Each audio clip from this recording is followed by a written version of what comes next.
അധികാരമുണ്ട് എന്നെങ്കിലും എത്ര ചോദ്യം ചെയ്യാൻ എന്താണ് നിന്റെ അവസ്ഥ? ഈ ജനങ്ങളുടെ 99% വരുന്ന ജനങ്ങൾക്കും വൈദികർക്കും കന്യാസ്ത്രീകൾക്കും ഈ വ്യവസ്ഥിതിയിൽ ഈ നിയമത്തിൽ എന്താണ് അവരുടെ അധികാരം, എന്താണ് അവരുടെ അവകാശം? അതുകൊണ്ട് നമ്മൾ പറയണം, കാനൻ ലോ അല്ല, കോൺസ്റ്റിറ്റ്യൂഷനാണ് ഞങ്ങളുടെ പ്രധാനപ്പെട്ടത്.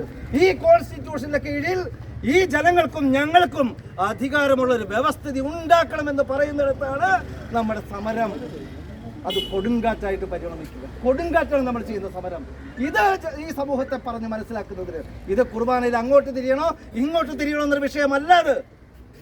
അത് ഞാൻ എൻ്റെ പള്ളിയിൽ പറഞ്ഞു, ശീർഷാസനത്തിൽ ചിലപ്പോൾ ഞങ്ങൾ ഇന്ന് കുർബാന ചൊല്ലും.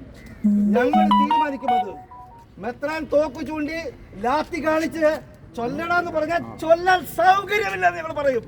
സൗകര്യമില്ല എന്ന് പറയും. ഞങ്ങൾ തീരുമാനിക്കുന്ന സമയത്ത്, ഞങ്ങൾക്ക് ബോധ്യപ്പെടുന്ന സമയത്ത് ഞങ്ങൾ വിചാരിക്കുന്ന കുർബാന ചൊല്ലും. ഇത് ഞങ്ങളുടെ അവകാശമാണ്, ഞങ്ങളുടെ കോൺസ്റ്റിറ്റ്യൂഷണൽ റൈറ്റ് ആണത്. കാനൻ ലോ തരുന്ന റൈറ്റ് അല്ല. കാനൻ ലോ എന്ന് പ്രകാരം ഈ മെത്രാന്റെ തറവാട്ടുകാരി മാത്രമാണ് സഭ എന്ന് പറയുന്നത്. ഇതിനെ മാറ്റിയേ പറ്റും, ഇതിന് മാറ്റണം. അതുകൊണ്ട് അങ്ങനെ മാറ്റിയെടുക്കാനുള്ള ഒരു സമരമാണ് പ്രിയപ്പെട്ട സുഹൃത്തുക്കളെ ഞങ്ങൾ ഇവിടെ നടത്തിക്കുന്നത്.